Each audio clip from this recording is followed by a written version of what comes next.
मौसमी ने लिखा है कि Anant Shri ji, I also notice sometimes we feel unnecessarily cranky, how we can handle this rather than hurting others. Mausami लिखते हैं कि कभी कभी एक चिड़चिड़ापन और एक ऐसा अंदर इरिटेशन सा आता है अनावश्यक रूप से, और दूसरे को चोट पहुंचाए बिना इसको कैसे हैंडल किया जाए। तो मौसमी क्या है ना कि हम लोग विकास क्रम के एक विचित्र से पायदान पर खड़े हैं। अभी मैं कहीं देखता था किसी स्टडी में, और बड़ी रोचक सी बात थी कि स्त्री और पुरुष की जो मनोशारीरिक संरचना है वो बहुत फर्क है। उनके अंदर का जो केमिकल हार्मोनल सिस्टम है वो भी फर्क है।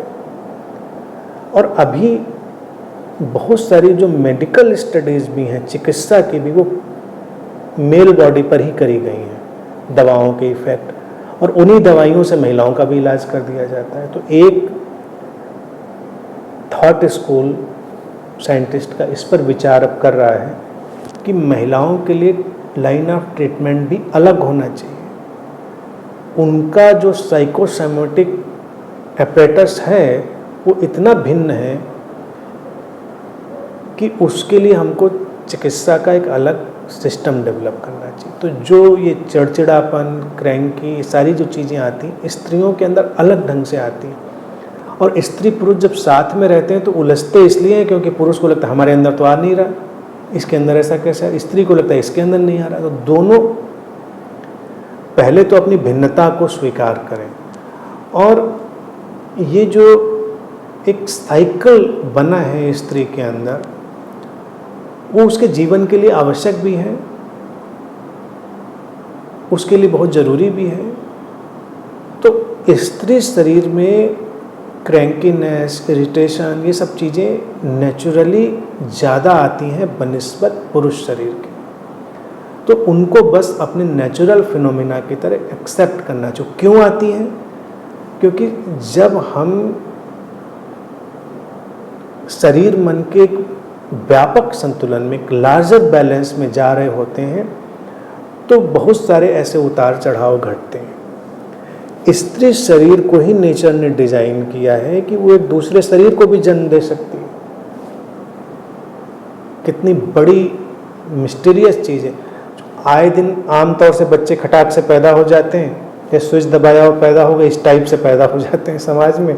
तो लोग लगता है अरे तो बड़ा सामान्य सी बात है, लेकिन इतनी ही सी बात से उसकी जो केमिकल, हार्मोनल और बहुत सारी संरचना है वो प्रकृति ने बहुत भिन्न बना दी। तो वो उसके स्वभाव में, व्यवहार में भी आएगा।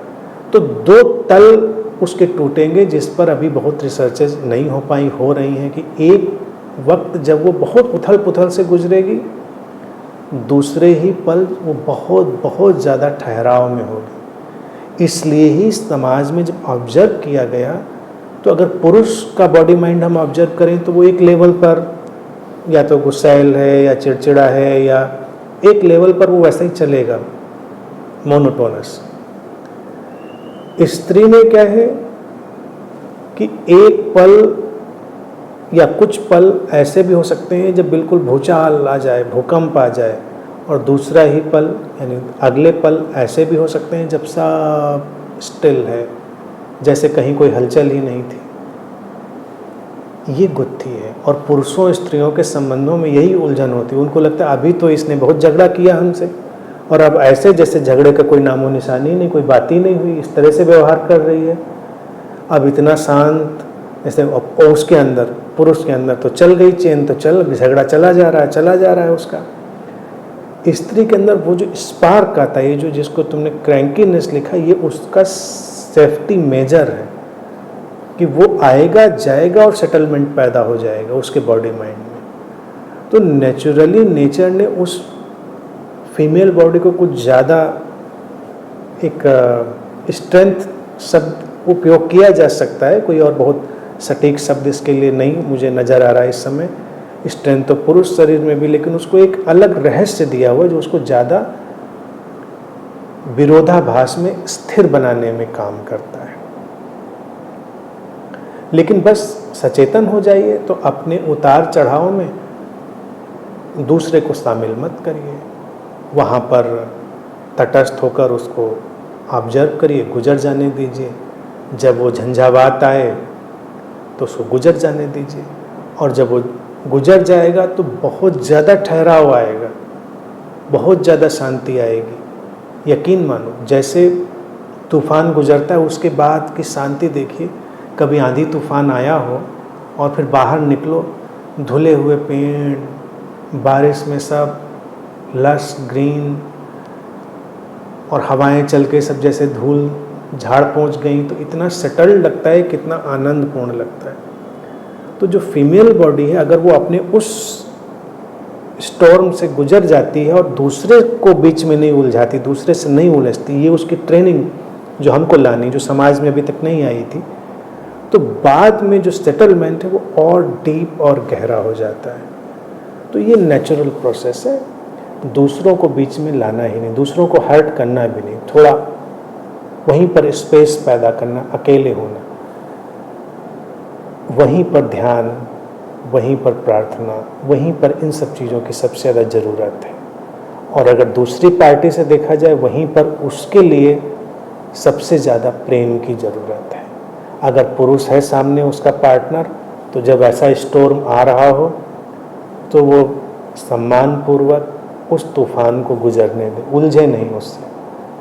तूफ़ान गुजर जाएगा, सब शांत हो जाएगा।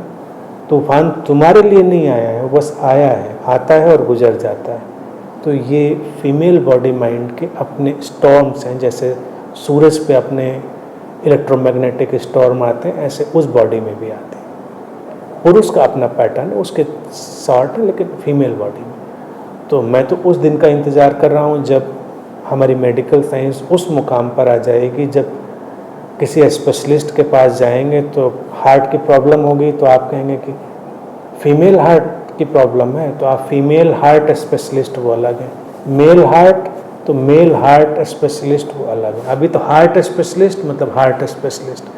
तो ट्रीटमेंट के लिए किसी दिन हम इतना स्पेशलाइजेशन पैदा करें। आई की प्रॉब्लम, तो अभी आई स्पेशलिस्ट एक ही है, लेकिन नियर फ्यूचर में ये आश्चर्य नहीं होगा कि female eye specialist, male eye specialist अलग अलग हो जाएं, ये ब्रांचेस बट जाएं, क्योंकि एक थॉट जो है ये चल चुका है रिसर्चेज में।